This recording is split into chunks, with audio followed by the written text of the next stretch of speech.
সেই অনুকূল চন্দ্রের অবসর্গিত সত্যানুসরণ থেকে পাঠ করছে। এগিয়ে যাও, কিন্তু মেপে দেখতে যেও না কত দূর এগিয়েছো, তাহলে আবার পিছিয়ে পড়বে। অনুভব করো, কিন্তু অভিভূত হয়ে পড়ো না, তাহলে চলতে পারবে না। যদি অভিভূত হতে হয় তো ঈশ্বর প্রেম। যত পারো সেবা করো, কিন্তু সাবধান, সেবা নিতে যেন ইচ্ছা না হয়। অনুরোধ করো, কিন্তু হুকুম করতে যেও না। কখনো নিন্দা করো না, কিন্তু অসত্যের প্রশ্রয় দিও না।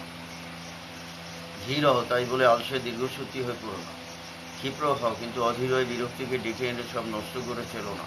বীর হও, কিন্তু হিংসুক হয়ে বাঘ ভাল্লুক সেজে বসো না। স্থির প্রতিজ্ঞ হও, গোয়ার হইও না। তুমি নিজে সহ্য করো, কিন্তু যে পারে না তাকে সাহায্য করো। ঘৃণা করো না, সহানুভূতি দেখাও, সাহস দাও। নিজেকে নিজে প্রশংসা দিতে কৃপল সাজো, কিন্তু অপরের বেলা দাতা হও।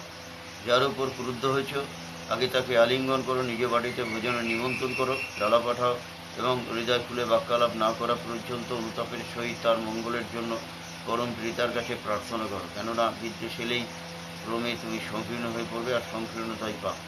যদি কেউ তোমায় কখনো অন্যায় করে আর একান্তই তার প্রতিশোধ নিতে হয়, তবে তুমি তার সঙ্গে এমন ব্যবহার করো যাতে সে অনুতপ্ত হয়।